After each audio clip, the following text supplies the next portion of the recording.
Welcome, everybody, on a Tuesday, October 29th. The year is 2013. We're almost wrapping up this year, aren't we?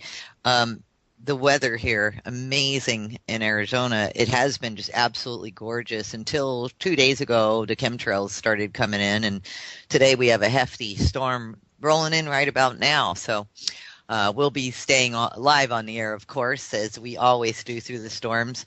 And, of course, I want to welcome everybody this evening. I know this topic is, you're quite familiar with it, and I think this is going to be a very interesting conversation. You know, my guest, Dan Martin, who is the author of the book Apocalypse, How to Survive a Global Crisis. Of course, if you want to pick up the book, you can go to Apocalypse, the book. That's apocalypsethebook.com. And, of course, he's all linked up and will be forever and a day at thetruthandI.com. So you can always grab that later if you forget the name of a website. He's also at DIYsufficient.com. And we'll talk about both those websites as we proceed through the show.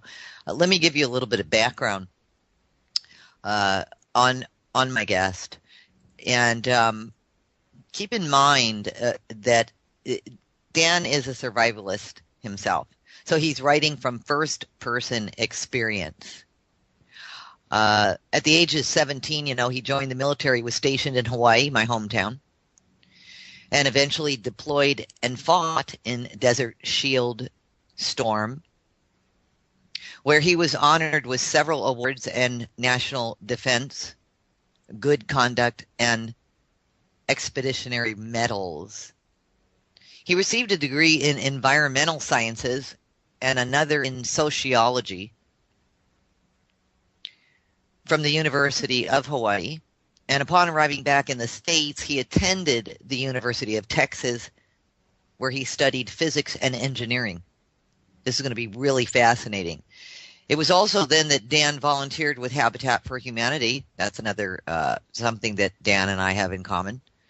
And Greenpeace, where he must have gotten his first taste of living and working outside of the norm. He then went on to work for Boeing Aerospace, NASA's Phantom Works, and the Air Force. During Dan's time with Boeing, he attended San Antonio Community College, taking undergraduate courses in pre-med, architectural design, world history, sociology, and trade colleges studying metalworking, carpentry, heating and air conditioning, auto mechanics, and earned enough credits for a PhD and another bachelor's degree as well. But he never wanted a degree, only the education. So keep that in mind. Today's faulty education system led Dan to begin to realize that something was wrong with the world. And get this, especially the United States. Not hard to believe, is it? People moved around, he says, like robotic sheep, to and from work and home as if asleep, in lines at the grocery store, on hold with the phone company, getting up with mechanical devices and going down with chemical ones, essentially ignoring the planet around them. So in the spring of 2000, he spent all of his waking spare time in central Mexico, taking up odd part-time jobs, learning to build with natural materials, farming, ranching, construction, sanitation, roofing, plumbing, and electrical, where he later met and married his wife, Lucia. We call her Lucy. They would then both re-enter the U.S. and live another year before quitting his high-paying career with Boeing at the age of 25, cashing in all his investments and 401k, selling all their homes, vehicles, toys, and personal belongings to move out into the desert, leaving the world, family, friends, and the rest of humanity behind. And this is where it really gets interesting. We're going to talk about all of this. You know, for 6 years, the two of them lived 100% off the grid, completely cut off from society, not seeing one another person the entire time. They didn't have any encounters with other people. Can you imagine this? 6 years. There were no electrical lines, no telephone lines, no garbage, emergency or sewer service, no mail, no city water, no cell service, no clocks, no alarm clocks, no calendars, not even a road to the property. Dan built their home alone in the shape of an octagon without walls, completely open to the surrounding landscape so they could live with nature. They lived off of rainwater catchment, raised, bred, and slaughtered goats, chickens, catfish, turkeys, and ducks for food, made their own fuel, and grew underground hydroponic fruits and vegetables. Dan also formed a Mexican-based non-profit organization which provides relief to victims of natural and man-made catastrophes and crises. He performed hundreds of similar sustainable living projects as a consultant and taught others how to make their own renewable fuels, how to harness alternative energies, how to build with natural materials, and how to live independently. He has designed and overseen dozens of projects for government agencies as well as private corporations and overseas clients. We're going to talk all about this because if anyone knows how to survive out there, it is Dan Martin. Dan, welcome to the show and thanks for being with us. Thanks for having me, Roxy. I appreciate the opportunity. You're absolutely welcome. Thank you for everything you're doing. Listen, I'm going to jump right into something. I'm going to get ahead of all of us here because there is something that you said, and I'm going to quote you, and I talked about it with you before the show briefly. And I want to premise with this. I happen to agree with the statement. I'll tell everybody that right now. The quote from you, Dan, is you say, "I personally hope that society will be wiped out. Humanity is an infestation on this planet, a virus. We destroy everything, wipe out each other and entire animal species with zero regard or remorse." Right. Where does that come from? And please be totally open. It's totally safe to do that here. Well, it basically comes from over 62,000 hours of topic-related, like you said, hands-on experience in a wide array of catastrophe and non-catastrophe related social interactions from, being every day working in the grind, going to work every day, going through traffic, standing in line at Walmart and being on hold, at the phone company to, doing our relief work in Haiti and Japan and Iraq and Colombia and Mexico during their respective incidents. And it really comes down to how we treat this country. This planet. Yes. And it's if we look at all the different ways that we destroy habitats and destroy different life forms. To date we've exterminated. Made extinct some something hundred different species of animals just from our own hands. That's not natural evolution or anything like that. And then you have us locking up. We put collars around dogs and chain them to poles. And this is the same stuff that we did with blacks, isn't it? Didn't we put collars around them and chain them to poles and we put them in cages just like we do the dogs. We made them plow our fields just like we do horses. And we whip the lions in the circus, if they're not performing, just like we did with blacks. And then we just wipe out miles and miles of hundreds, thousands of miles of their houses, where they live, in the name of suburban expansion development. And I just think in 100 years, just like we do now, looking back at how we did with slavery, in 100 years we'll look back and say, wow, I just can't believe that that we did all this. I mean, there's something like just a little over 200 million, 220 million, I think, 225 million animals die each year just from motor vehicles. That's not hunting. That's not for food. That's not, abuse or any testing, any of that. Just for motor vehicles, 220 million a year. We destroy their homes. We destroy their breeding grounds. For development, for oil, over 12 billion trees are cut down each year. 6 million tons of coral reef, just for souvenirs.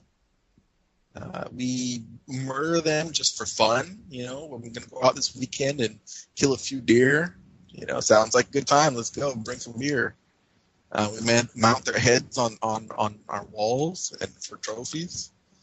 We force them off our land, or their land rather, or we slay them just because we're afraid of them, like wolves and sharks. We keep them as livestock. We mass produce them for meat. We pump them full of drugs and force them to live caged filth. We domesticate them. We manipulate them. We create new species of them, like dogs and the cats and the chickens and stuff we know. That's not a real life form. We created that for our own, for our own use. We perform hundreds of thousands of hideous tests in the name of lipstick and makeup and weatherproofing jackets. We make them perform in circuses and zoos and on TV shows for our amusement so we can laugh. We spay them and neuter them surgically, stopping them from having children.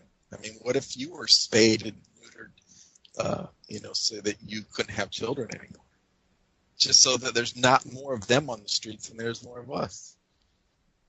Yet, even with all that you just said, which what you're describing, Dan, effectively is that it appears that humankind has no value for life. Right. Which is really sad. That's really deep. And you're describing the actions of barbarians. And that's the fundamental action of a virus, like you started out saying. A virus has no intellectual concept of it's not trying to hurt you. It's not trying to make you sick.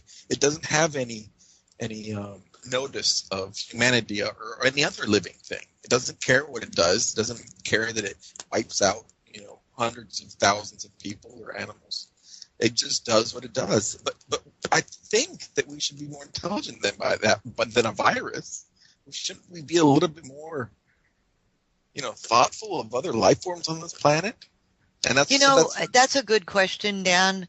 And in your, in saying that, why is there a divide with that? Because there are those like myself and for you and many of my friends who have total respect and value for life, who get into animal rescues, who, take that dog off the street and bring it home and give it a home, who do not eat meat, who do not want to slaughter, who do not want to play that game with breeding or, grow their own gardens and take complete joy in procreation, etc., and have much love for the human species as well as animals and plant life, etc. Why is there such a big divide? Because you have those who are extremely evolved, if I may say, and then you have those who have seemed to be not only unevolved, devolved. Why is that, Dan? I think it's because it just comes down to education, awareness. We thought the same thing of the blacks. We thought that they were people. They didn't have the same rights as we do. They don't need the same rights because they're not people. We put everything on a level of humanity, of people.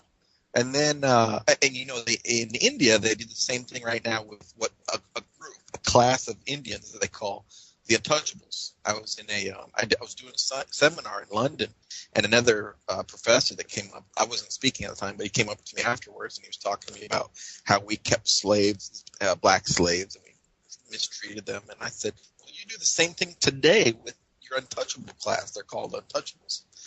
And he says, no, that doesn't count because untouchables aren't human. And that's how they think about it. They think that this untouchable class is okay. It's not a real type of people. And then there's that whole human beings are the top of the food chain. Right. And therefore, that's sort of always been, but at the other end of the spectrum, I just have to put this out there as well. With all that you know and all that you are discussing at this moment, yet you still elect to assist humanity. Yes. And I have to ask you why. Why do you believe in humanity regardless, or why are you here doing amazing work, Dan, to assist anyone who needs it? Well, there's two factors to this. One, the first factor is there are the good people. There are people that are aware that blacks are just as human as we are. The untouchable class in India is just as human as we are, and the animals are just as human as we are, if you will, and they should have the same rights as we have. And those people deserve a chance. The other side is that if this massive storm is coming that's going to wipe out humanity, it's going to erase this virus from the planet, there will most likely be some survivors. And I would like to put them, on a course that differs from the course that we're on now. I'd like them to take up a whole new way of life and a new thought process and a new ideology and a social norm that goes in a completely different direction. And that's why the book not only covers different scenarios that could happen, but also gives step-by-step instructions of how to carry on after each scenario.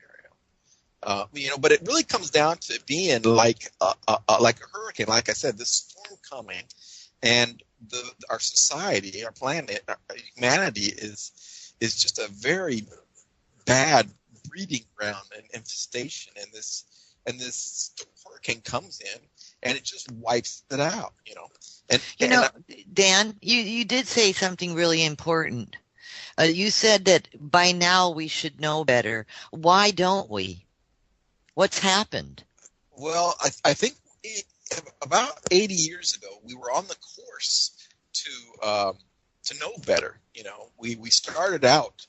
Our grandfathers were working the land, and then in the 60s, we kind of the hippie movement and getting back with Earth, and that went on, and then since then we kind of got away with it with all of our fast food and our fast news and our fast technology and our fast upgrading every month with the newest iPhone and getting the newest car, and it's just too comfortable. It's too nice to have all this great stuff at our disposal in our lives on credit to worry about all the negativity that's going on in the planet. I don't want to know about the negativity. I just want to know about the nice stuff. I want to live in my pink bubble. I do. I wish I didn't know all the stuff I know today. Right. It's very hard on your soul. It's very stressful, to know everything's going on in the world and see it firsthand and see the suffering. You don't want to know that stuff. You don't. It's not human nature to know that stuff. So we try to close our eyes and bat a blind eye to it. And, that's okay until the negativity starts knocking on your front door. And then you got to deal with it. And so when that time comes, I'm just trying to offer up a way to deal with it. I'm not trying to scare anybody. I'm not trying to invoke fear in anybody.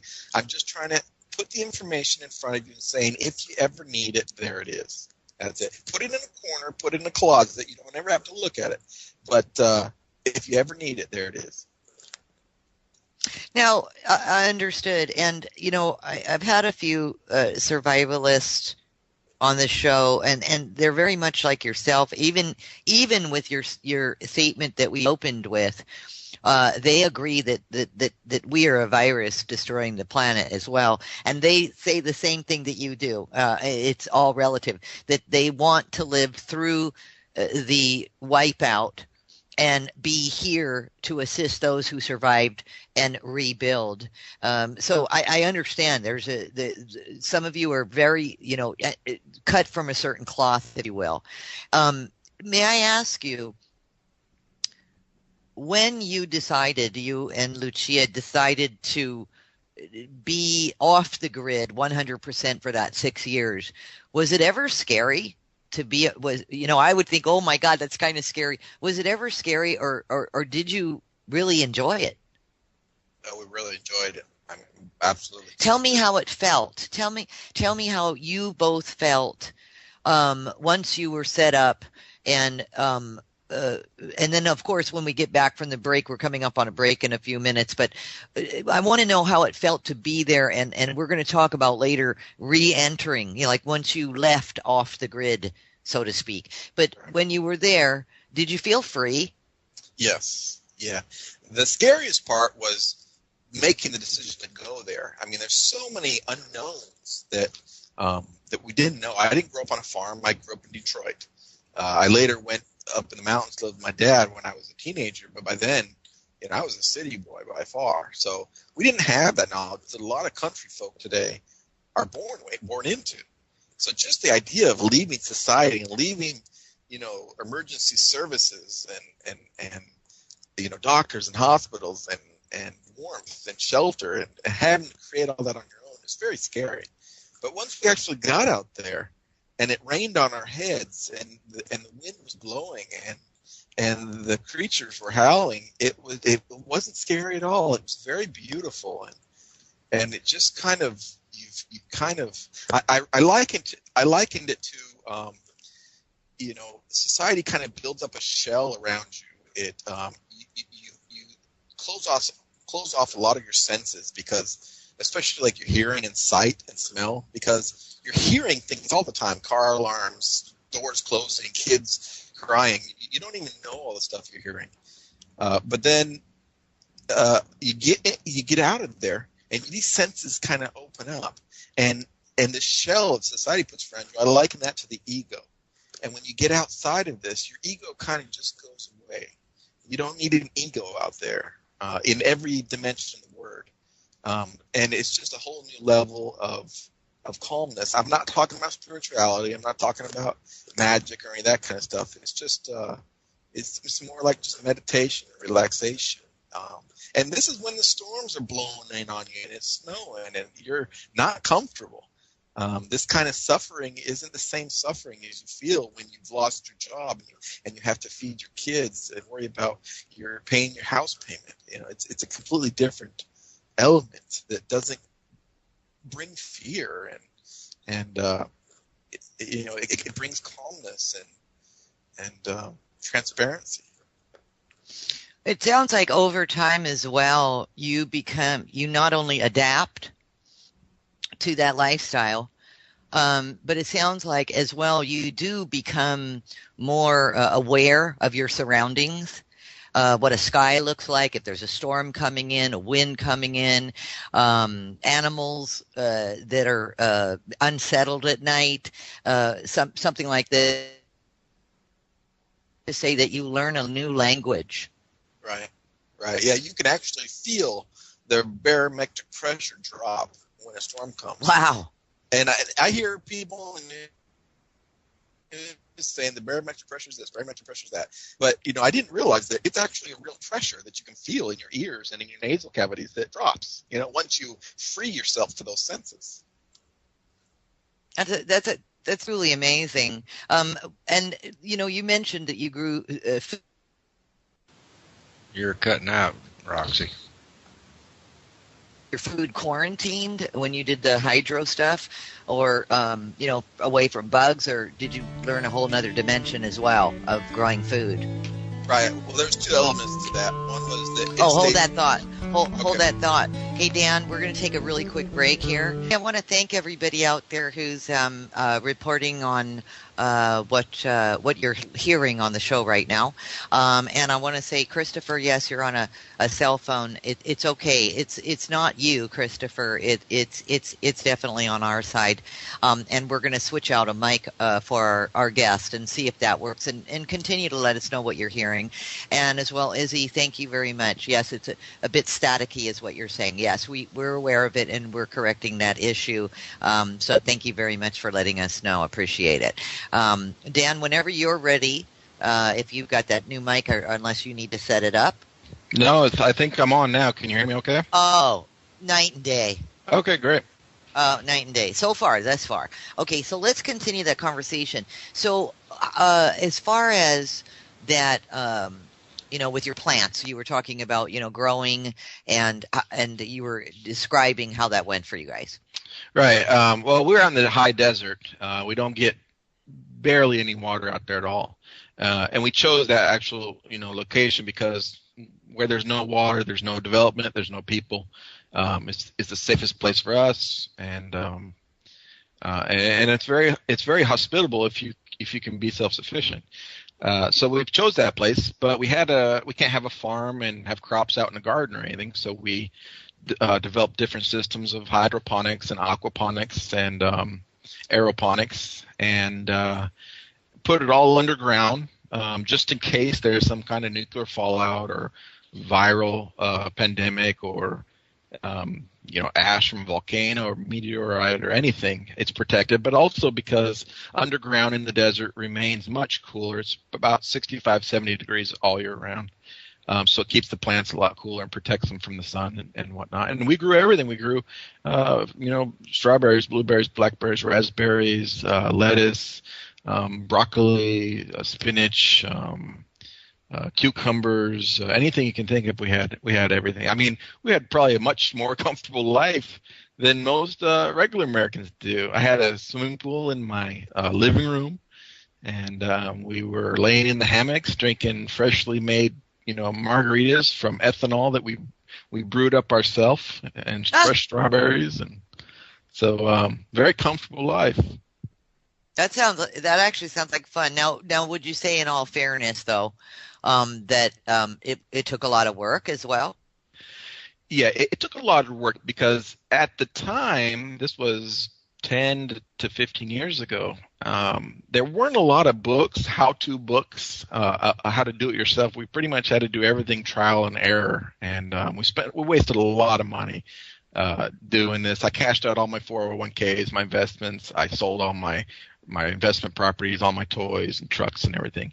And we had about close to $1 million probably going into it, and spent probably 90% of that on wasted stuff that just didn't work.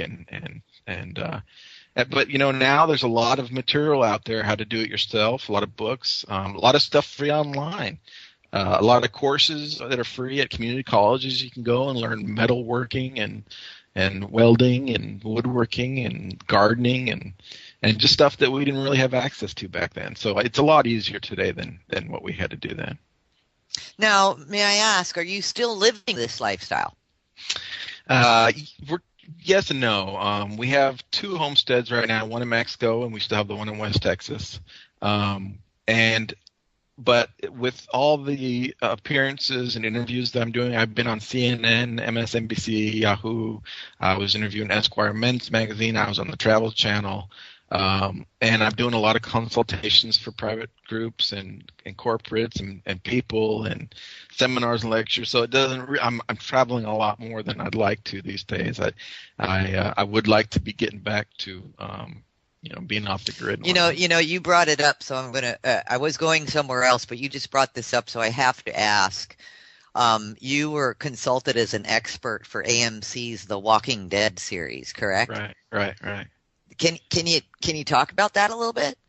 Yeah, I can talk about what I did. Yeah, with what it. you did, and while you're at it, Uh-huh. you can talk about what you did with National Geographic's Doomsday Preppers as well. But I know we have a lot of Walking Dead fans out there, so Oh, um, great. I being one of them. Uh-huh. So you were consulted as an expert. From what I understand, tell me if I'm wrong. The writers of The Walking Dead, they do a big discussion after every series on Sunday called The Talking Dead, and they talk to the writers of the show and this and that. So they actually get real information when they're writing the scripts. Is that correct? Right, right. They I mean, if they're talking, I don't know, just about construction, they want to know about the different, how the building would collapse, after 3 years of not being maintained. What would it look like, when the mortar is decaying out between the bricks and whatnot. They would consult with a architect and a structural engineer on these things. And so it looks as real as possible, in the shows. Sure does. And so when they needed some information about, the aftermath of catastrophes and the downfall of humanity, and nothing to do with the zombie part of it, but any aftermath of any catastrophe, what would it look like, and how would people react? Would they band together in groups? Would there be looting and chaos and raping and pillaging? And they contacted me and a couple other colleagues that I'm connected with, and just try to give a general idea of how to paint the picture and what to look at. Because if you have looting and rape for 3 straight years, it's just not convincing. It's just not going to be that way. And there's going to be some immediate confusion and lawlessness, but just after a few weeks, few months, people start trying to band together for survival. You just can't. I mean, there's always some groups. We have criminals in society today, even with a well-structured society. But for the most part, everything calms down. But if you created a kind of Mel Gibson like dome environment where there's just lawlessness everywhere all the time, it's just not very convincing anymore, I think. Well, yeah, they're kind of trapped in this dome, and it is kind of, I understand what you're saying. So with The Walking Dead, it was basically buildings and basically just kind of human behavior after some kind of major catastrophe on the earth. And of course, The Walking Dead, for those of you who have not watched it, is about basically it's looking more and more in its 4th season that it's more about a virus type pandemic that affected people and turned them basically into zombies. Anyone who caught the disease. Now, what about National Geographic's Doomsday Preppers? What was the consultation about with that? I was with a guy named Tim Ralstone, who was actually on the show, and he wanted to know some. I'm trying to remember back how that was in the 1st season, one of the first 3 episodes, I think. I think he was wanting to know stuff about storage techniques and how food would, how long food would last, and a lot of preppers, they cycle out their food a lot, and in real. In the real world, you don't really need to do that. There's the canning processes that we have last 30, 40, 50, 60 years. I mean, it's just, they found cans on ships that were from like 1490s and stuff that were still good. So, that's not really necessary. But, the FDA has to put dates on expirations and everything. So there's just a real world element there that they needed, to kind of give a good performance. I also consulted for the Colony. I think it was on National Geographic's or Discovery Channel. I'm not sure. Yes. It came out a couple of seasons. I consulted on the 2nd season, and the funny thing is that I was doing cleanup work with my relief organization for the oil spill at the time in the Gulf, and they were doing the show, filming the show, and they were filming out in Louisiana or Georgia or something, and then we had this oil spill, which was a real catastrophe going on, and so they called me up a couple times in the hotel and were asking me a couple questions. That's kind of cool. I mean, that they hunted you down and said, "Wow, we need to talk to that guy." I think it's really cool because you have something to offer to it, regardless if it's Hollywood or not. It sound I mean, shows like Doomsday Preppers. I mean, they're really trying to get the word out on how to survive, which is what your book is all about. Now, I've got a question regarding another statement. Since 2010, the U.S. government has gone on a major underground building spree. You say we're not just talking about bunkers or ammo depots. We're talking about major underground facilities, bases, even small cities. Mm-hmm. What's that all about, in your opinion? A lot of I don't know, my fans or my readers email me and they say that they've seen hundreds of tanks on trains passing through their town and thousands of coffins going stored up outside the city limits and ready for the apocalypse and whatnot. And I do think that this building spree and all these different sightings that are going on are for some kind of catastrophic event. But I'm not willing, from a professional point of view, I'm not willing to say that the government knows something's going to happen. As far as I know, and the work that I've done on different consultations and as a consultant, I've never been led to believe that they know of anything. I think that they just see things just the same way as we do. They see us going in a certain direction. They see this transpiring, this developing, and they want to be safe just like we do. People have tornadoes always hitting their town. They're going to build a tornado bunker, and so the FBI, the CIA, Department of Homeland Security, they're getting threats. They're seeing stuff coming through. We had the Boston bombing, of course, 9/11, and all kinds of the embassy stuff recently. Yeah. So they're saying we need to prepare a little bit. One of these days, somebody's going to sneak in a nuclear dirty bomb, and it's not a far-fetched thing to think that we could down the government pretty easily, especially when they're downing themselves last week or whatever. I mean, they just collapsed themselves a couple of weeks ago. Right, exactly. How hard would it be for somebody else to do it? Exactly. Well, at the very least, I think that it's preparation for, like you said, the ever-evolving, for instance, civil unrest. I mean, they know they've got a lot. We're getting jam-packed here with, the Snowdens and releasing, the NSA top secret, we're spying on everybody. Now other governments are getting involved, not to go down the political road too far, but, and saying, hey, you can't be spying on us. What are you guys doing? I guess they're preparing for this Obamacare for next year. I mean, I guess the DOD and the NSA and they're going to go and they've armed up. And they're going to be going to New York City because they're anticipating, a big, our government and our military is expecting a lot of people to show up at the IRS in New York City, apparently, and because people are angry. They're angry about what's happening. Civil unrest, like I said. Mm-hmm. So on one side of the fence, I agree. They've got to have a plan. They've got to have a backup plan. And I guess I should ask you, these safe underground, apocalyptic backup systems, et cetera, I guess where people are kind of, PO'd about it is it's not for the general public. Right. So if it's not for the general public, who's all this, these backup systems prepared for? Yeah, well, most of it is, of course, for the government. They have what's called a COG plan in effect since 9/11.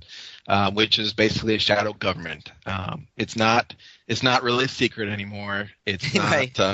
It exists. There is a second government. There's a second president of the United States right now.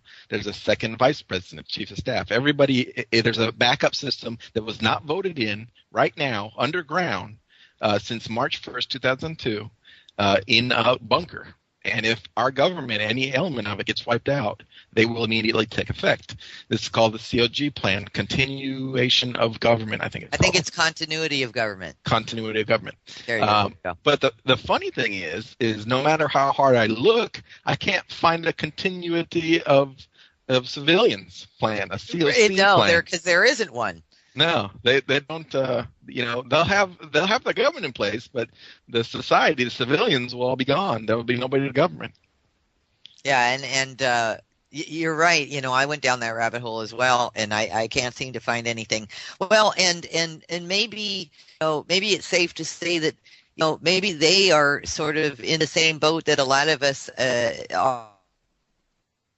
Right.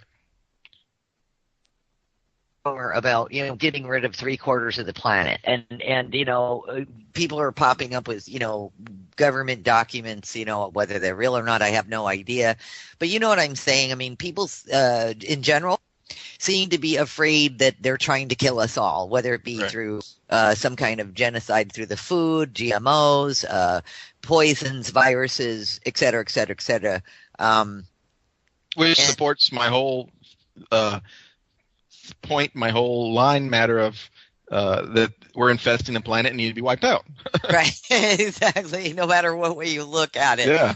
And at the end of the day, which I think is an important question as well, and I mentioned it to you before the show. For instance, let's say you needed to get back to off the grid completely again. You're done, with all your lectures and your seminars and your, radio shows and whatever, and your book and blah, and you decide that you see some, writing on the wall, let's say, and you and Lucia, you need to get back to square one. You need to get off the grid again.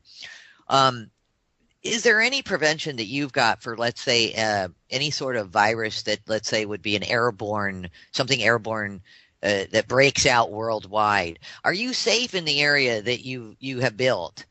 Would you be safe from that? Mm-hmm. Well, I don't think there's any true safe from anything. There's levels of safety, but okay. I don't think you're truly safe from anything. Okay. But yeah, everything that we have in our homesteads are prepared for any kind of catastrophe. But the good thing about these catastrophes is that they've all happened before.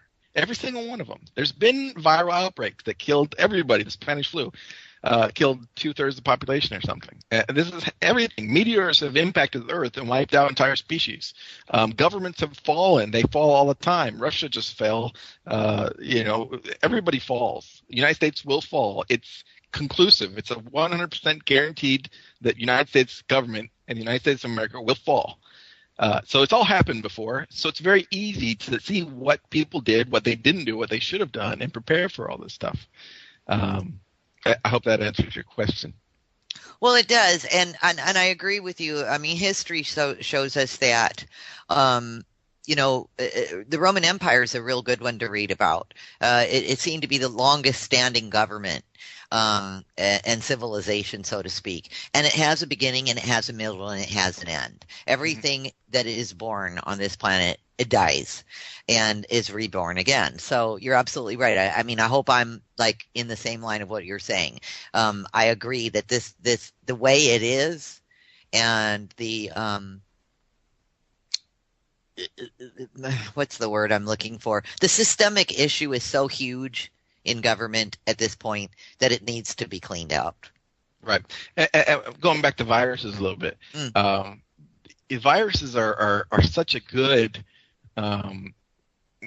doomsday scenario to talk about, because the most abundant life form on this planet is viruses. Right. There's something like 20 to the power of 30 different types of viruses. There's, I think, 4 million viruses in a drop of seawater. Mosquitoes. When we were in med school, we call them flying needles. Flying. They're just so good at transporting everything. They have, I think, a couple thousand different viruses on their needle. most of the viruses that you get stuck with through a mosquito, we already have. We have an immune system built up to them. But there's viruses all around us, and there's new ones. There's some. I think what was it? 8,000. I think 8,000 new viruses every week. I think 8,000. Well, and there's food for thought on that as well. Do you think that the military is actually creating these exotic viruses?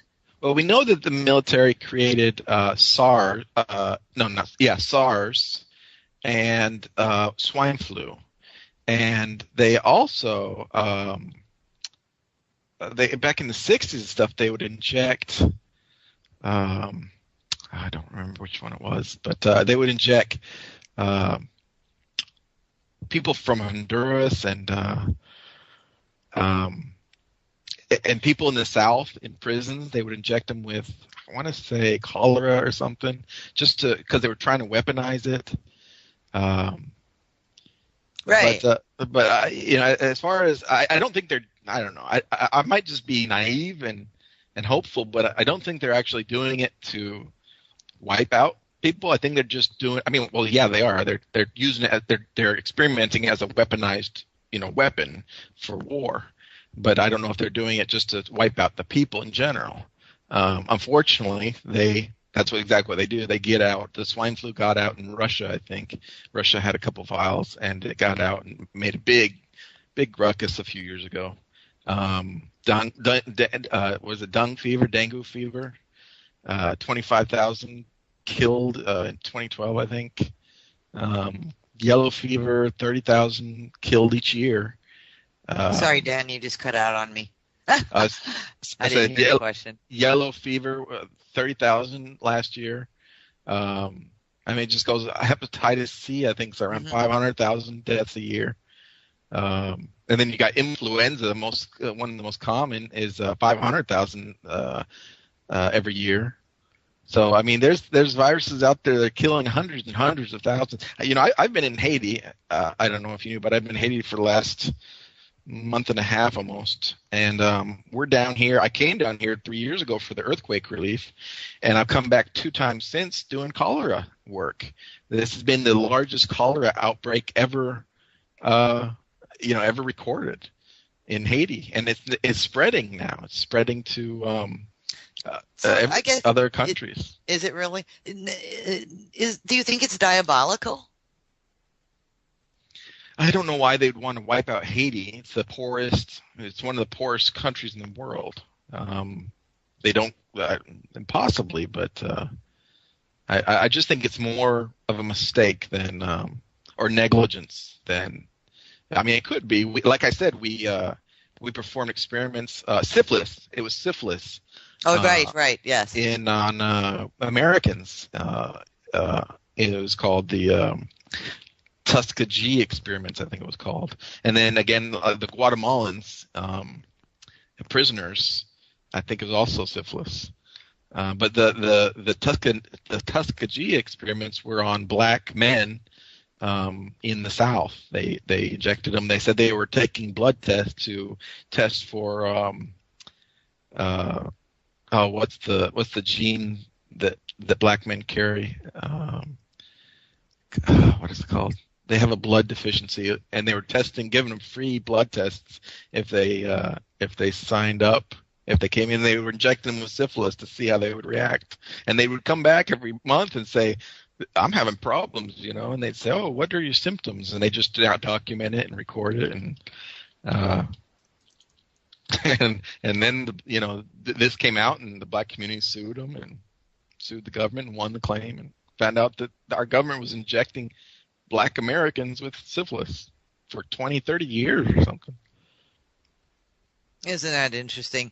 Okay, and so there's where you're coming from, regardless whether it's diabolical or not, whether it's testing a certain group of individuals or not, or another country, or the poor, or the whatever. Where you're coming from is, at the end of the day, for you, I'm imagining, and if I'm putting words in your mouth, just let me know. Yeah. But at the end of the day, you're saying it doesn't really matter. You're there to help.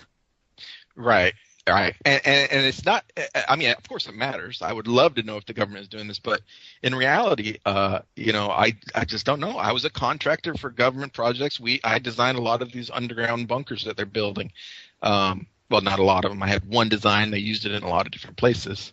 So I'm about as involved with this as can be, and I've never heard of any. Of course, they're not going to tell general civilian contractors anything, but I guess let me rephrase that, Dan. You choose to spend your energy with the skills that you have and aiding others, rather than spend the energy going down countless rabbit holes to find out if the government did it or not. Right. I'll leave that to the investigators investigating things. There you go.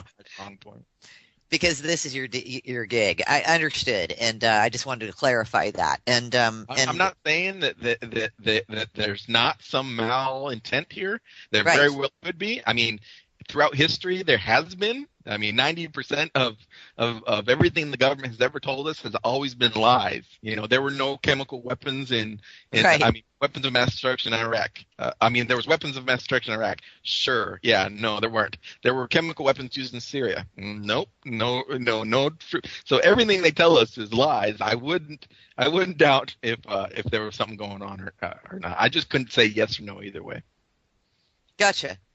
At the end of the day, though, it doesn't affect, is what I'm saying, you taking your skills out to the world and trying to help some people. Right. The aftermath is still going to be the same. If that's government right. is starting it, or if it's natural or accidental, the results are still going to be the same. Absolutely. Makes sense to me. We've got a couple of more minutes. Do you think are they going off planet? Do you think as well? They being the military, space programs, do you think that they are really pumping some dough into going off planet as well? As in UFOs and whatnot? No, not in UFOs. Like off planet, meaning developing in the aerospace programs. He worked in the Boeing right. aerospace industry. So I'm saying, did you get any insight as to a possibility of some millionaire, billionaire types who are creating a craft that can get them to another planet? Yeah. I worked on a UFO. Actually, not when I was. Did you really? No. Yeah. After the break, I'll talk about all about the UFO. Oh, I'd love to hear about that. And was that at Boeing? No, it wasn't. It was before I got out of the military, and I still had secret clearance. Everybody that joins the military has secret clearance. And some people at Dallas International Airport. I'd love to hear the story. In Dallas, of all places. How interesting. Me up there, and we went and did some work. And very, very interesting. And then, of course, my guest this evening, everyone, is Dan Martin. He's the author of Apocalypse: How to Survive a Global Crisis. If you want to pick up the book, go to apocalypsethebook.com. And there, of course, is another website, DIY Sufficient. That's D as in David, I as in I and you, DIYsufficient.com. Go ahead and check that out as well. And also, Dan, when we get back, I want to ask you a couple of questions. If you're familiar with what's coming up in November, which is Grid X2. I don't know if you are familiar. Salute a couple of people right now as well. I just want to thank those who donated to keep us live on the air. You do know that we're listener supported, everyone. And for those of you who don't know, it's a pretty amazing place to be able to broadcast and do shows, the one we're doing this evening. So I want to thank everyone who continues to keep us live on the air. All of us here at Revolution Radio, we completely appreciate it. So thanks and heads up and kudos to you. Thank you. The New York Times is currently reporting that thousands of utility workers, business executives, National Guard officers, FBI, anti-terrorism experts, and officials from government agencies in the United States, Canada, and Mexico are preparing for an emergency drill in November that will stimulate physical attack and cyber attacks that could take down large sections of the power grid. To date, 150 businessmen have volunteered to participate in this drill. This is a goal of the drill, called Grid X2, is to explore how governments would react as the loss of the grid crippled and the supply chain of everyday necessity. Apparently, this is happening on November 13th. I'll give you a couple of links. It's a real deal. It's not a rumor. And of course, Dan, do you know anything about it? And what do you think could possibly happen? I didn't know that it was coming up that soon. I knew that they were going to start preparing some tests and trying to figure out how vulnerable the grid is. But they've known this for a long time. In 2009, I think, they perform. The American Society of Civil Engineers issues a report card every year, Okay. and they give us a D plus almost every year. So in 2009, They give us a what? A D plus every A, year. B, C, D? Yeah, we get a D Oh, plus. We have one of the worst grids in existence. So we're really vulnerable. Yeah, it's and Is then that really the truth? Oh my goodness. yeah, you can look it up. The Society of Civil Engineers annual report card for U.S. Energy's infrastructure. Oh my goodness. And then NASA funded another study by the National Academy of Sciences, I believe, that they actually predict the collapse of our electrical dependent society within the next 5 years, and that's through NASA. So I mean, they know it's bad, and they know we're very, very, very vulnerable, especially things like EM pulses or solar flares or something that would not only wipe out the grid, but wipes out everything in every warehouse that we have that can fix the grid. I mean, let's say that it didn't wipe out all the new transformers that are sitting in warehouses ready to be put up, and new cable, thousands of millions of miles of electrical cable and whatnot. Let's say it didn't wipe out all that, like it did in mid 1860, I think. Yes. It's 1852, I think. And you're talking about all the telephones went down because that's all we really had. Yeah, they had not the Carrington event, right? Yeah, it wasn't telephones. It was telegraph.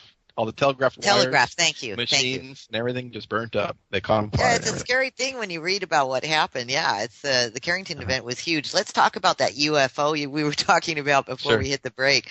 So you worked on a UFO. Yes, I did. I absolutely did. Tell us about it. That's so exciting. Did you fly in it? No. No. And I might tell us about it. How did you get on the gig? How did you get on the gig to begin with? Okay. Well, first of all, I don't want to bring people's expectations and hopes up too high. It's one of my favorite and only stories to tell that's like in that type of realm. So I kind of boosted up a little higher than I might need to be, but oh well, So I got out of the military, and first of all, I worked in a secret patrol squadron that it's called VPU-2. It's not. I don't know if many people remember, but a few years ago, about 8-10 years ago now, one of our P3s was from my squadron was escorted down in China by jet fighters, and China disassembled it and sent the pilots back, and eventually sent the pieces of the plane back. This happened about 10 years ago, and that's a secret plane. It's a spy plane, basically. And like I was a drone type of plane? No, it's a P3. It's an old plane, P3. Oh, okay. It's a propeller plane, but because the technology is so old on it that they can put other things on it that are top secret that don't really show up in all this new radars and systems for detecting the newer types of airplane. It's actually propeller driven and everything, so it's kind of gets past some of the stuff. Anyway, my squadron VPU-2. I get out, and I still had secret clearance, and that lasts for I think 5 more years. So you can get government jobs and stuff as a veteran. And so I'm a what do you call it? Independent contractor. And a contracting agency contacts me and says, do you have big-bodied aircraft experience? And yeah, I've worked on C-5s, C-17s, P-3s, KC-135s. I've worked on some big aircraft. I said, sure. And they said, can you go? It wasn't Dallas. It's Denver. I'm sorry. I missed. Okay, Denver. Denver International Airport. They said, can you come up and possibly sit through an orientation and see if they want you to work on their plane? And I said, sure. So I drove up there, and they put us through a 2-week orientation, made us sign non-disclosure agreements, confidentiality agreements, and I mean, the orientation was longer than the actual job was, and they had security and everything. This was on the end of the international runway there, and so finally, eventually, we get to go into this big hangar at the end of the runway at night. We have to do all our work at night. It's all secret. And in this hangar is this disc-shaped airplane, completely covered in tarps. And we're just kind of like, I mean, there's no lead up to this. So we go. I was a structural and a hydraulics technician at the time, certified A&P mechanic. And we go. I had a little area about 2-3 meters by 3 meters opened up on the side. The canvases were removed, and I rebuilt all the wiring and hydraulics in there, and worked on that for about 5-6 days. Closed it up, and that was it. That was my UFO experience. So wait a minute. I just have. Did you ever take a picture of it? Obviously, you probably no. Couldn't, you probably signed a no-compete clause as well, where you weren't allowed to talk to anybody about it and to give them the diagrams or anything like that. But how big was the saucer? Enormous. I mean, it was really. Yeah, it was probably the length of a C-47, C-57, but just as wide as well. And it was circular. Yeah, it was circular, just like a disc shaped. And I don't necessarily think it was a UFO from another planet or something. I more like. But how do you know? I mean, well, first of all, you did some hydraulic stuff and everything in it, so it obviously wasn't an anti-gravity machine. Right. But at the time, this was 15 years ago probably. We didn't have things like composite fiber panels on planes, and fiber optics and stuff, and we had this kind of stuff in there, and this was all new technology for that time. Now it's in a lot of the planes, but sure. Well, but if you have like a lot of money, you could get that kind of stuff put in that. Well, where is the disc today? That's what I want to know. Has anybody flown this thing? I don't know. I'm going to find out. Well, I'll tell you this is kind of interesting. When I was getting married, I was down in Monterrey in central Mexico, and meeting my new in-laws. And my Mexican in-law my father-in-law told me that he saw UFOs, since he was a kid until teenager, every day, just flying real low over his house.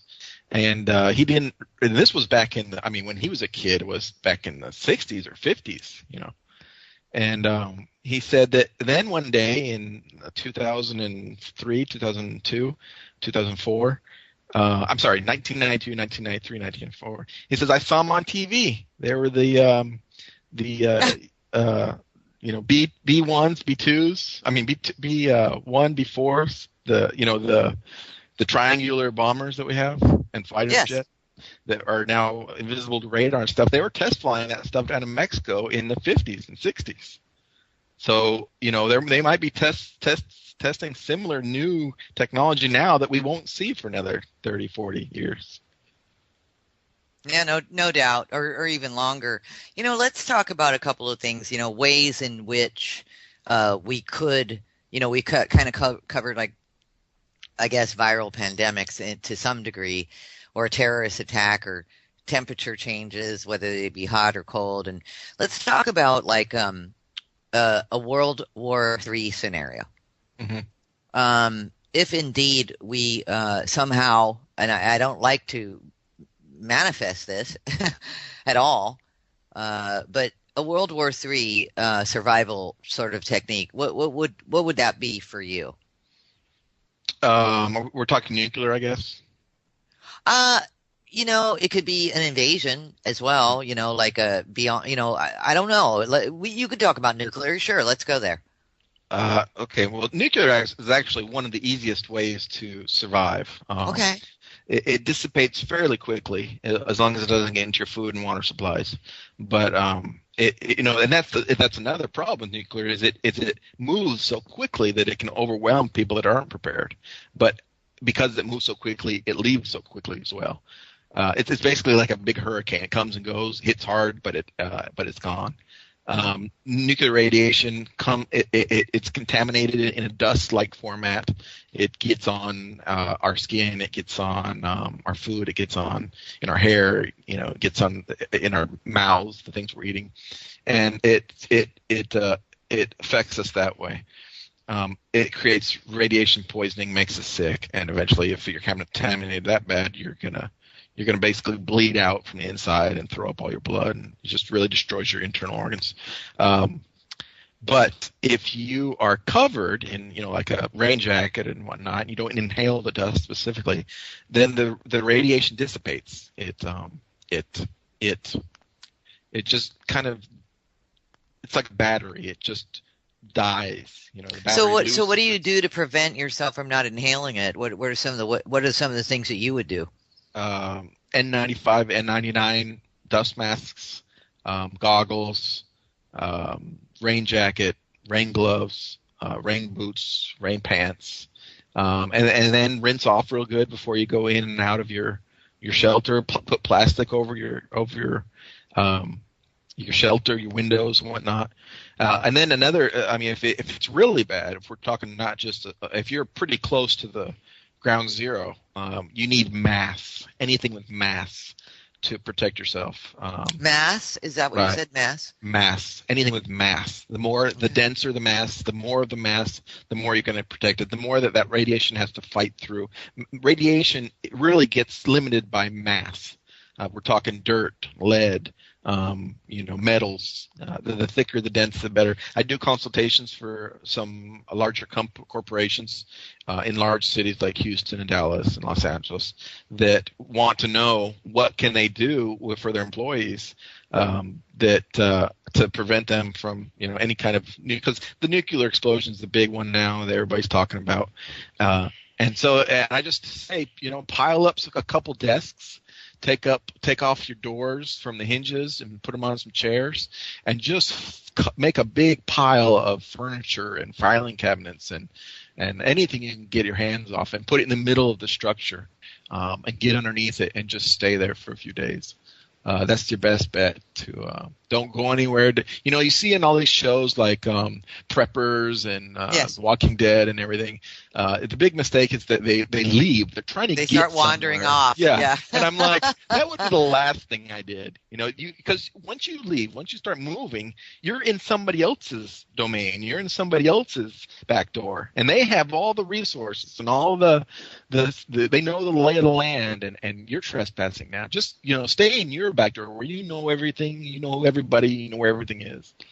That's interesting that you say that, and that's part of what makes it so Hollywood, these shows, because I always say when I'm watching like The Walking Dead, I'll just be like, "Where are you guys? No, don't leave! What are you doing?" Yeah.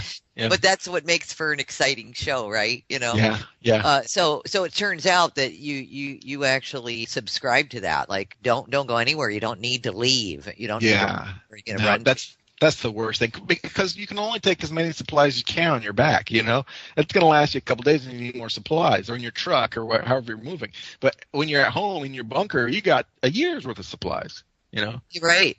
No, and talking about supplies, going back to the nuclear blast, storing water is a great mass for fallout. Nuclear, it really stops the radiation from getting through and getting to you, and it won't contaminate your water once the nuclear radiation is filed. No, if it's in a container, it's sealed off from the dust. The radiation goes in, it goes out, just like a battery. There's no contamination to the water. You don't have to put any chlorine or anything in it to fight the radiation. As long as it's covered, sealed off from the dust, then you're good to go. Okay. Now, what about this? We kind of covered it, but a little bit when we talked about this, the grid possibly going down to be tested. But, what about, and I'm sure a lot of people have been through this, an electrical grid failure. So what would you propose if, the whole electrical grid went out, and what should we do? Well, you got to think about it. The entire world, especially the United States, runs on electricity now, and it's only been this way for about almost 100 years now. Sure. So we've never really had the chance electricity grid failure is one of the only catastrophic events. Like I said, they've all been done before. Yes. Electrical grid failure is one of the newer ones that we haven't really experienced. There's been a couple times, I think, in let me remember where it was. I think it was in March of 2006, 2007. Some divers, scuba divers, cut a 10, 11 kilometer section of submarine electrical cable that connected, I think, mainland China to Thailand and Vietnam. And so their whole grid pretty much collapsed, and that's the only real, and it took them months and months and months to replace it. So that's the only real evidence we see. And because all of our cars, our jobs, our money, our food, our transport, bringing food from the fields to the grocery stores, keeping the food in the grocery stores, our air conditioning, our heating, everything, every single element, anything you can look around the room right now and see was brought to you or built with electricity. So it's all gone. All that is gone. It's no more. There's no food in the grocery stores. There's no food in your fridge. There's no water being pumped up into your house. Everything's gone. And preparing for that is I mean, it's like it's probably the most extreme preparation you can make, because we basically have to go back to the basics. You have to learn to walk barefoot. We can't walk barefoot anymore. You try to walk barefoot through the woods or something, our feet are just not built like that anymore. And the Indians and Aborigines, that's how they walked for hundreds, thousands of years. We just can't do it anymore. Try sleeping on the floor or on the ground without a pillow, without a blanket, without a bed. That's all gone. As soon as your bed, blanket, and mattress wear out, you don't have it anymore. Especially if you start going on a walkabout, trying to get from doomsday preppers over to Walking Dead area. You can't carry your mattress with you. So no, you're making some clear points. I was in a storm, and a lot of the listeners have probably been through this, where we had no we had nothing. We were off the grid for 10 days. We couldn't get off the mountain, etc. Long story, don't need to go there. And it was interesting. It was 32 degrees, and it was interesting, but we still had a home, and we had blankets, and we had lots of food in the fridge, and we piled it up into a container and put that on the balcony so that the weather was cold, so it could preserve the food and everything like that. But at the end of the day, you're absolutely right.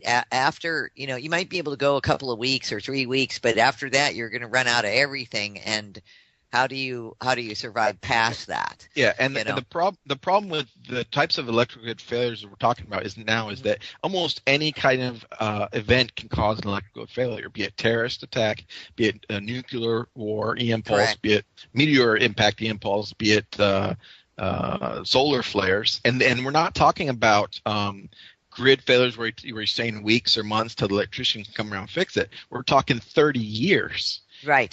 If the electric grid failed in the United States right now because of an EM pulse or solar flare or any things I listed before, it would melt everything like we talked about a minute ago with the telegraph machines, which means they would have to come in and replace millions of miles of electrical wiring and conductors.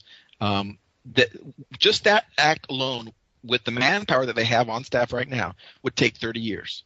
Now, that's not counting all the conductors and electrical wiring that they have in the warehouse stored that would burn up as well. So they don't have that stuff on stock where they can just go get it and replace the stuff. So now they have to manufacture new stuff. How long would that take? Well, we don't even have machines to manufacture it because the electrical grid is gone, and then all the electric machines that we had to make the stuff is burned out. So we have to make new machines. We literally have to go back to the Stone Age. Right. We have to start from the ground up, and we're talking at least 30 years to do that. And a lot of people would die. Right. Oh, yeah. This is not a nice, fancy thing. This is horrific. So, yeah, this is about as bad as you can get. And I get a lot of people a lot of critics and reviewers that review my book, and they say stuff like, your book's very gory and it's R-rated, and it's not for everybody, and it's absolutely true. They say my narrative is violent and vile and vulgar, and I know this. I don't deny it. In fact, in my book, I point this out. I'm the one that says it. Of course. Many of these contents shouldn't be discussed in any kind of book, but it's not something I'm making up. I'm not just dreaming this stuff up. Our society and what's going to happen in the aftermath of apocalyptic event or a doomsday event or a major catastrophe is very disgusting and disturbing and demented in itself. I've seen it firsthand on smaller scale. Smaller scales, yeah. So I got to point out that our current world is all these things. This happens in our news every day, or not. It doesn't make the news. It's happening in Haiti. I'm down there all the time, and it's a war zone. This stuff I'm just bringing it out and putting it in the book for people to read it. Well, I think it's okay. They say it's better to be prepared than to not know anything. So I mean, it's a good thing. I want to thank you for the book, by the way. Lucy gave me the book, so good. I want to thank you. And I haven't gotten all the way through it, but fascinating stuff. So I really do appreciate it. Let's talk about this for a minute. What about climate change is another real big one. And of course, the argument has been global warming, but then it's turned out to be the global warming has been a faux sort of thing or a precursor to a mini ice age, which is followed by a horrific real, true global warming in excess of 150 degree temperatures worldwide. So how do we deal with climate change? If indeed we are looking down the pipe of 20 years from now, or even if we go to a mini ice age or something like that, I mean, it's not like schools and we said this early in the show. It's not like schools it's not like anybody's teaching us how to live through any of this stuff. Mm-hmm.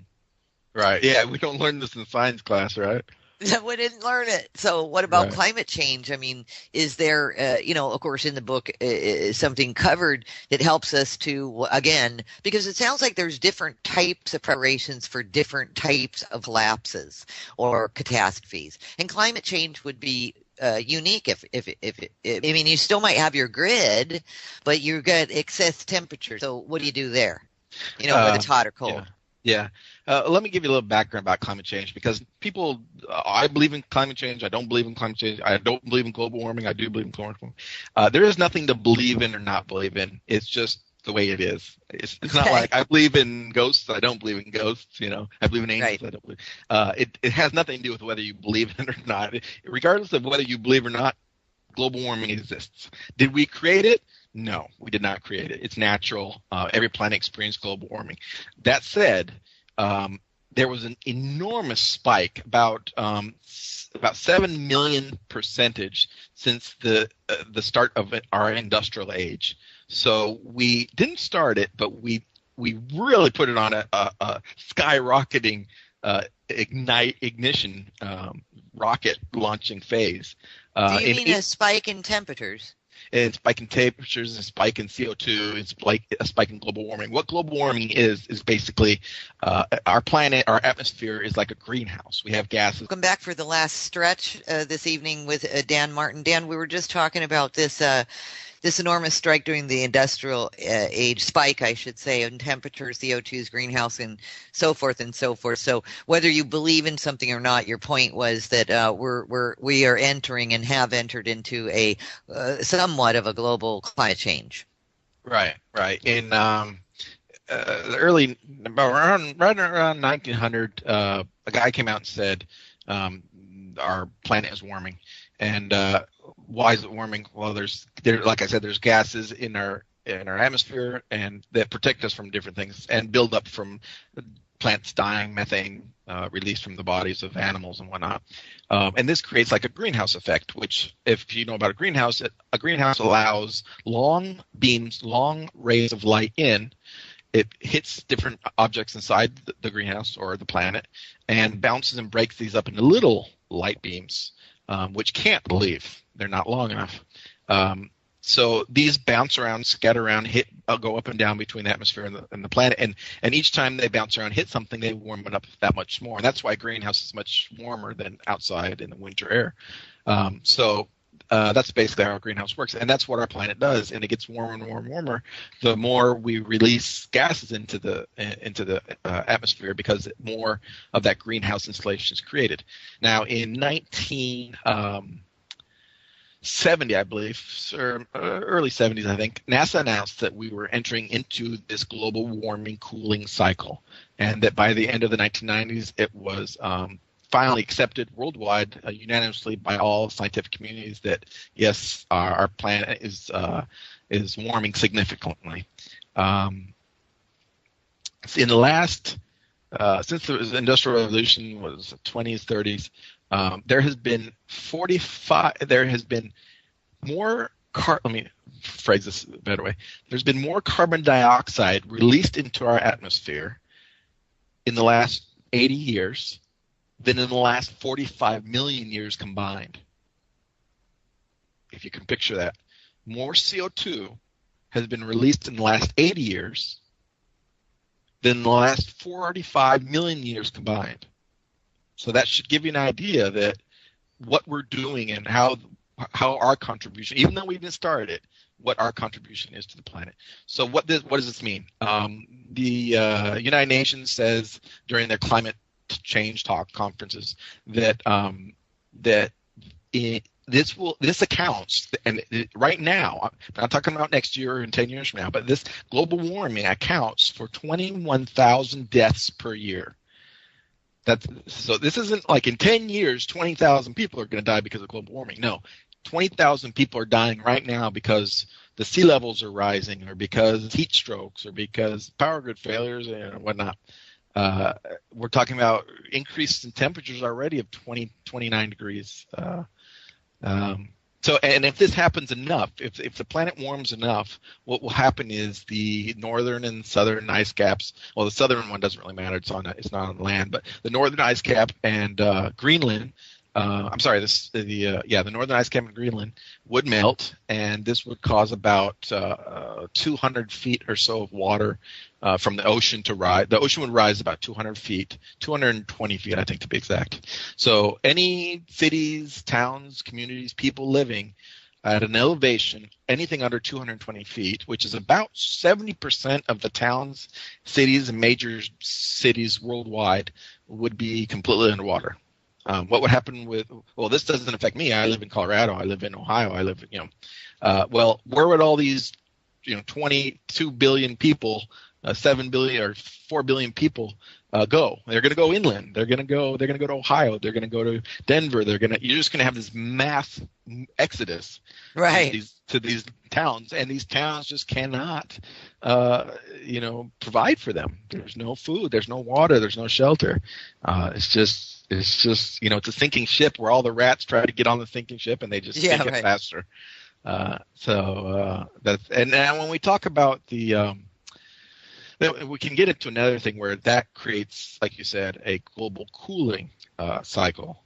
And what that is it's a little bit more complicated. What we have is called the Great Conveyor Belt, which I think it's called the Great Conveyor Belt, which brings warm air, warm water up from Africa between Europe and the United States, the East Coast, and it cools down and drops back down near Greenland, I believe, down to the bottom of the ocean. And then the cold water goes south towards the equator, warms back up, rises back up, gets that warm air and warm water, and brings it back up to the north again. And this cycle goes on and on and on. And it's what keeps our planet from going into a full ice age right now. In fact, we are actually in an ice age. Our poles have ice on it year round. That's the definition of an ice age. Our planet has never, since the beginning of time, has never been fully enveloped in ice. It's just that the ice caps, grow or shrink depending on the depth of the ice age. So if this great conveyor belt, if it gets too hot or too cold, it stops its cycle. It can't rise up enough water to the top, or it can't drop enough colder water to the bottom. Great conveyor belt, yeah. And then we call it the Gulf Stream. Our little section of it is called the Gulf Stream. So what happens is If this stops, and actually if you look at a globe, you can see that northern United States, southern Canada doesn't have ice on it. But if you go to the other side of the planet, Siberia, northern Russia and stuff, it's completely developed. It's completely filled with ice at the same latitude. That's because we get warm air up from Africa. But if this belt stops moving, we stop getting warm air, and the ice age comes down further. It'll probably come down into northern Texas, northern Louisiana. It won't get down into Mexico if the conveyor stop. If the Gulf Stream stops. What's funny is that the way the scientists thought of the ice age cycle, going from warming to cooling in the past, is that it was kind of like a dimming light switch, like the knobby kind that you slowly turn and the lights slowly get dimmer. So that would be like, the atmosphere slowly gets built up with CO2, it slowly starts warming up, and then our ice age starts cooling down, and we get this ice age very slowly. But what they're finding out now through fossils and records and ice samples from Antarctica and whatnot is that it's more like a regular light switch. Whereas if you take it and you start pulling the switch down, nothing happens for a while. But right about where you get to the middle point, you hit this little indentation in the middle where it releases the electrical connection of the two copper, the anode and cathodes, and you just lose light. It just snaps and it flips over into the other side, and that's what happens if this conveyor belt stops moving. It doesn't matter if it slows. If it slows, we start getting more winter storms like we're experiencing. We start getting warmer summers like we're experiencing. But if it stops, it's almost instant. I mean, within 3 months, they're saying that ice will fully envelop the northern United States and mid United States. And what's funny is this has happened before. It was on the teetering point in the late 1980s, early 1990s, and we had some epic winters. So it's just on that. It's on that teetering point right now. And if you look at the history of ice ages. There was a big one in 450 million years ago or something like that. A big one in 225 million years ago. A big one in 100 million years ago. It's sort of a cyclical thing. Right. It just goes up and down on a cycle. Like you said, it's pretty much timed out. And we're peaked out for the last 25, 50 years. We've been peaked out. And that could stay that way for another 50 years. But we're at the edge and we're ready to plummet. So it's just a matter of flipping that light switch past the middle point. We've already gone all the way up to the middle point. It's teetering on, like I said, it's happened a few times in the 1980s and 1990s. Sure. Where it's actually stopped. They recorded the conveyor belt stopped and then started back up again. Well, which has never happened. Another one that gets interesting to talk about too, for instance, there's theories on this, and this has also happened to the planet. And especially melt off a lot of your solar caps, let's say. What do we do about a polar shift? Now we've got a polar shift. I understand there's two different kinds. There's a magnetic polar shift, and then there's literally where the planet just goes upside down. It wobbles, and then it just whoosh, and that's happened before too. So how do you handle a polar shift with 365 mile an hour winds? Yeah, a physical polar shift is pretty much unsurvivable. We're talking about the skin of the planet, shifting underneath us at who knows what speed. I mean, even at a slow speed, it's just nothing would survive. Crevices, enormous Grand Canyon-like crevices would open up in the middle of New York City, and as the plates moved around, and that's basically what would happen because all of our skin of our planet, all this dirt that we're on, is floating on a giant pool of magma all across the entire planet. Nowhere on the planet does the structure go all the way down to the core.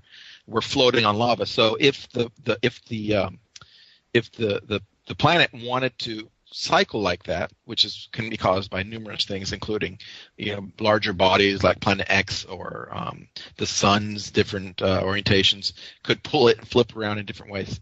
That's unsurvivable. Nothing in my book or anybody's book could ever, besides maybe, like you said, being on a spaceship out in space and be on a space station or something. Being off planet when that happens. But being on planet in a bunker, somewhere, you're not gonna Good survive luck. it. Yeah, but magnetic shift is actually, it happens all the time. We're experiencing right now.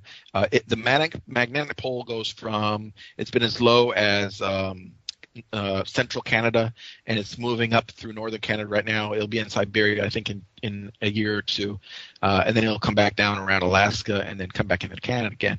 And it moves all the time. But how does this affect us?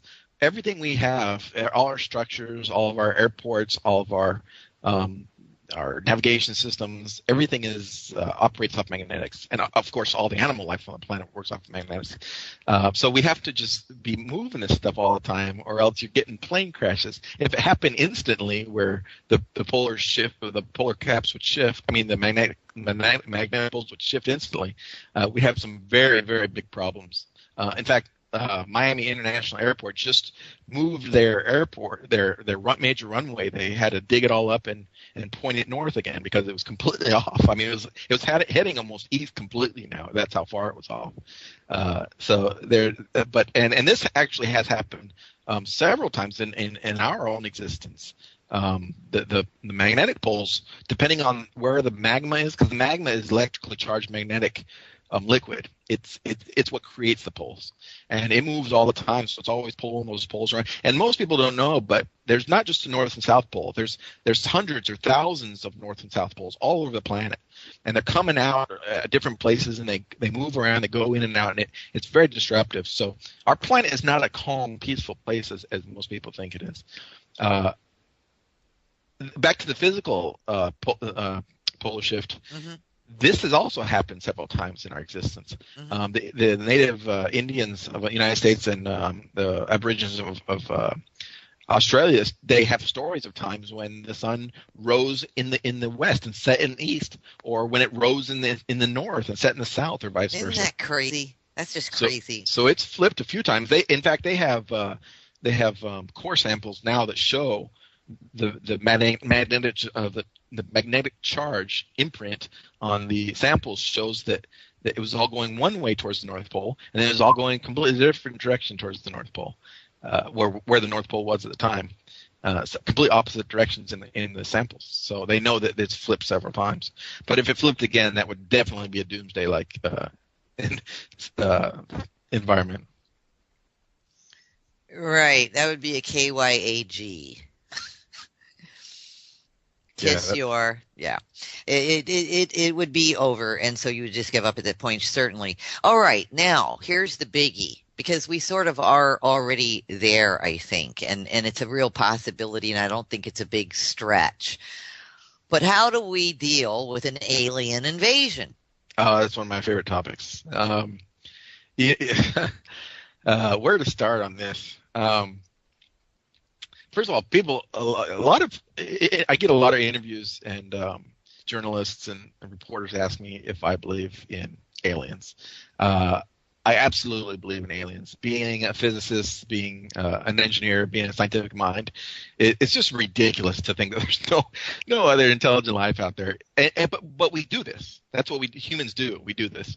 We first started out saying that the planet was flat. It was flat. It's absolutely flat. There's no way it could be round. We find out it's round, and we say that we were wrong. But our planet is the center of the galaxy, of the universe. Everything revolves around our planet, and this was recorded in textbooks for hundreds of years.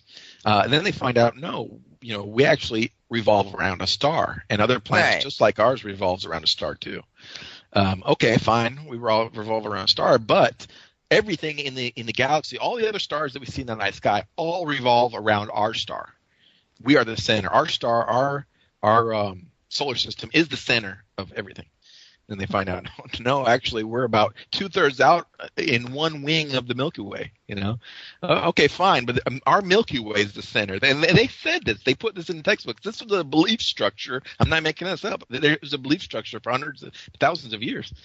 And then they find out, no, Milky Way galaxy is pretty insignificant, So just the thought of, anything that humans say is concrete, the odds are it's pretty much the opposite of that. So if humans say that we're the only intellectual life form in this universe, the opposite is probably true, just based on history alone. Not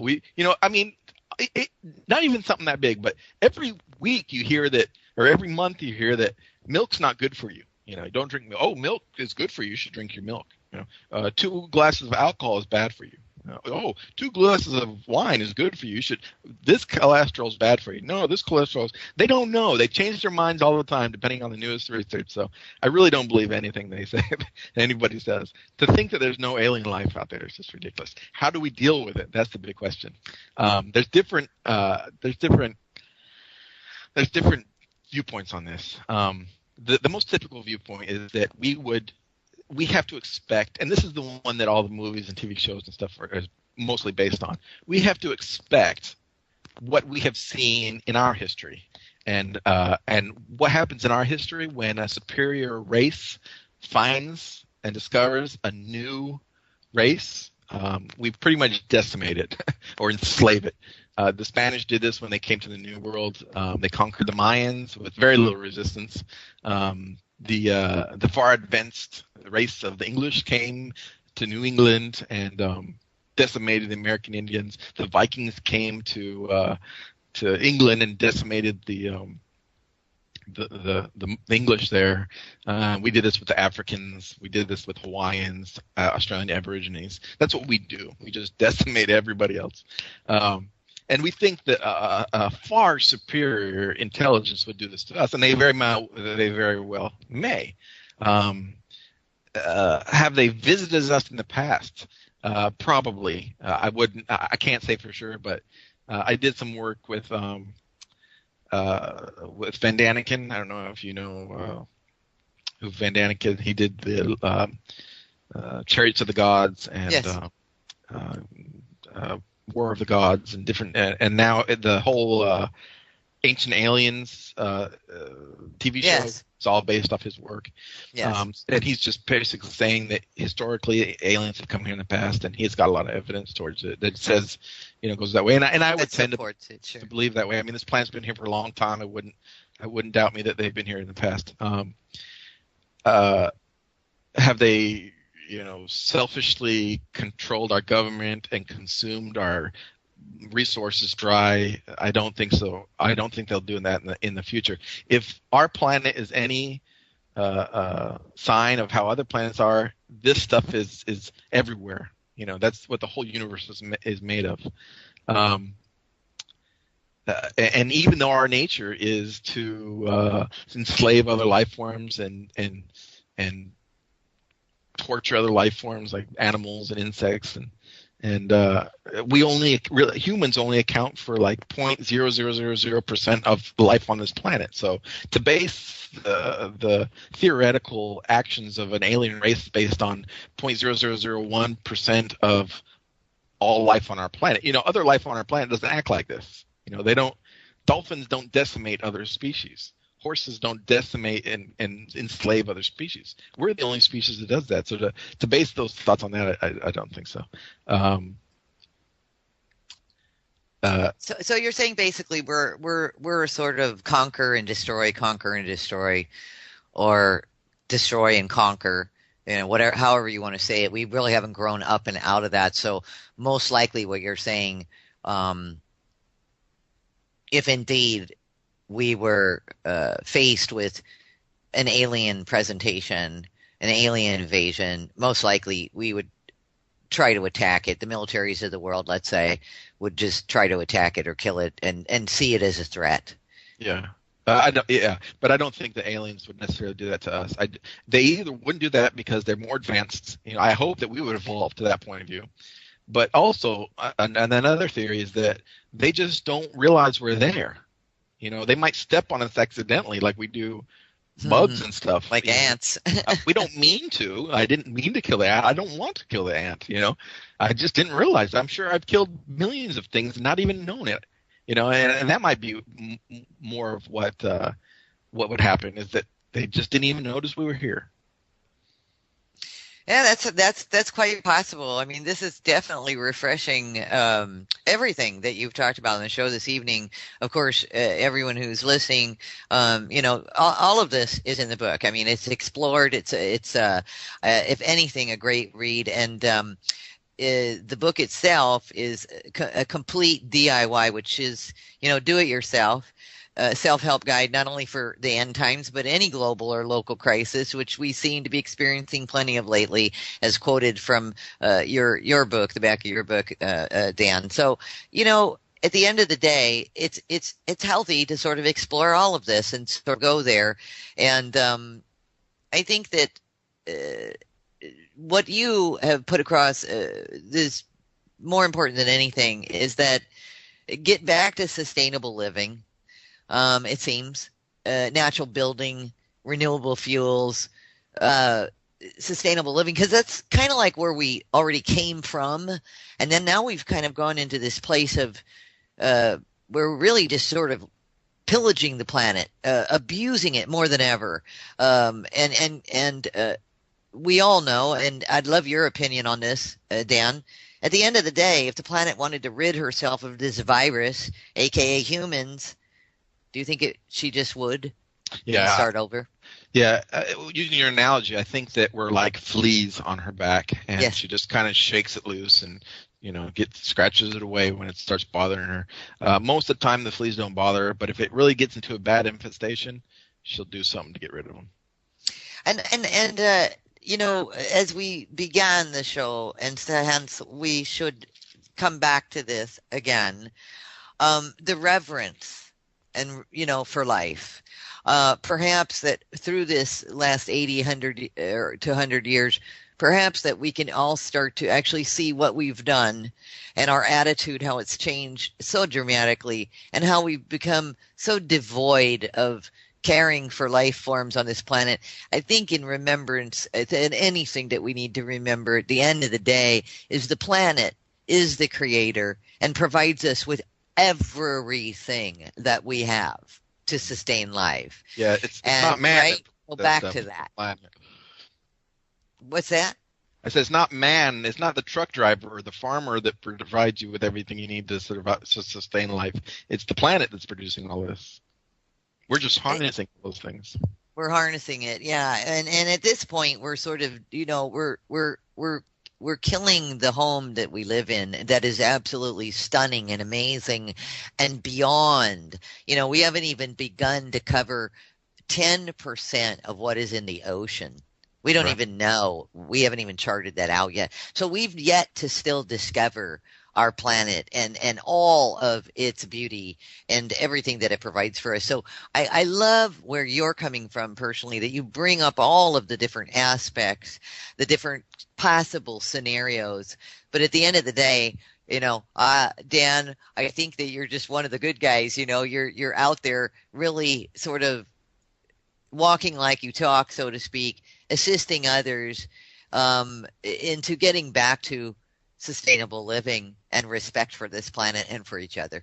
Right. And like I said, it's all knowledge. I'm not trying to scare anybody. I don't think that you can be scared by knowledge. The more knowledge you have, the better off you are. And there's a lot of, these types of apocalyptic, entertainment type books and movies and TV shows, which is great. It gets the message out there.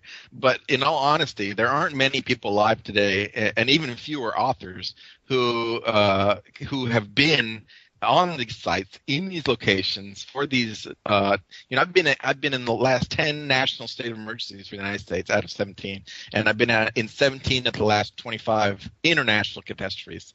Not to mention, of course, like you said, living off the grid, completely self-sufficient for 6 years. This is all in the book. It's all in my writing style. It's just the experiences. It's out there. It's going on. So I had to put it in the book. And no other survival type guide can claim that. And that's why these TV shows that want to portray real life events contact me and want to know what the real life scenario is. Absolutely, you've done the homework and well done. And I'd love to have you back again. Sure. In the near future to just go down the rabbit hole, because we did cover a whole lot of everything, and you're just a delight, Dan, and it's a pleasure to have you on the show this evening. Again, the book is called "And Grew Underground Hydroponic Fruits and Vegetables." Dan also formed a Mexican-based non-profit organization which provides relief to victims of natural and man-made catastrophes and crises. He performed hundreds of similar sustainable living projects as a consultant and taught others how to make their own renewable fuels, how to harness alternative energies, how to build with natural materials, and how to live independently. He has designed and overseen dozens of projects for government agencies as well as private corporations and overseas clients. We're going to talk all about this because if anyone knows how to survive out there, it is Dan Martin. Dan, welcome to the show and thanks for being with us. Thanks for having me, Roxy. I appreciate the opportunity. You're absolutely welcome. Thank you for everything you're doing. Listen, I'm going to jump right into something. I'm going to get ahead of all of us here because there is something that you said, and I'm going to quote you, and I talked about it with you before the show briefly. And I want to premise with this. I happen to agree with the statement. I'll tell everybody that right now. The quote from you, Dan, is you say, "I personally hope that society will be wiped out. Humanity is an infestation on this planet, a virus. We destroy everything, wipe out each other and entire animal species with zero regard or remorse." Right.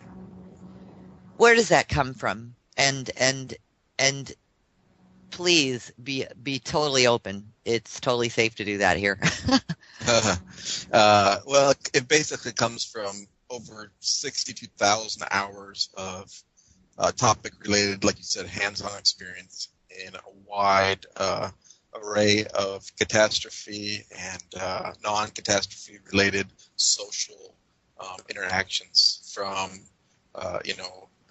being every day working in the grind, going to work every day, going through traffic, standing in line at Walmart and being on hold, at the phone company to, doing our relief work in Haiti and Japan and Iraq and Colombia and Mexico during their respective incidents. And it really comes down to how we treat this country. This planet. Yes. And it's if we look at all the different ways that we destroy design, world history, sociology, and trade colleges studying metalworking, carpentry, heating and air conditioning, auto mechanics, and earned enough credits for a PhD and another bachelor's degree as well. But he never wanted a degree, only the education. So keep that in mind. Today's faulty education system led Dan to begin to realize that something was wrong with the world. And get this, especially the United States. Not hard to believe, is it? People moved around, he says, like robotic sheep, to and from work and home as if asleep, in lines at the grocery store, on hold with the phone company, getting up with mechanical devices and going down with chemical ones, essentially ignoring the planet around them. So in the spring of 2000, he spent all of his waking spare time in central Mexico, taking up odd part-time jobs, learning to build with natural materials, farming, ranching, construction, sanitation, roofing, plumbing, and electrical, where he later met and married his wife, Lucia. We call her Lucy. They would then both re-enter the U.S. and live another year before quitting his high-paying career with Boeing at the age of 25, cashing in all his investments and 401k, selling all their homes, vehicles, toys, and personal belongings to move out into the desert, leaving the world, family, friends, and the rest of humanity behind. And this is where it really gets interesting. We're going to talk about all of this. For 6 years, the two of them lived 100% off the grid, completely cut off from society, not seeing another person the entire time. They didn't have any encounters with other people. Can you imagine this? 6 years. There were no electrical lines, no telephone lines, no garbage, emergency or sewer service, no mail, no city water, no cell service, no clocks, no alarm clocks, no calendars, not even a road to the property. Dan built their home alone in the shape of an octagon without walls, completely open to the surrounding landscape so they could live with nature. They lived off of rainwater catchment, raised, bred, and slaughtered goats, chickens, catfish, turkeys, and ducks for food, made their own fuel. Habitats and destroy different life forms. I mean, to date, we've exterminated. Made extinct some thousand something hundred different species of animals just from our own hands. That's not natural evolution or anything like that.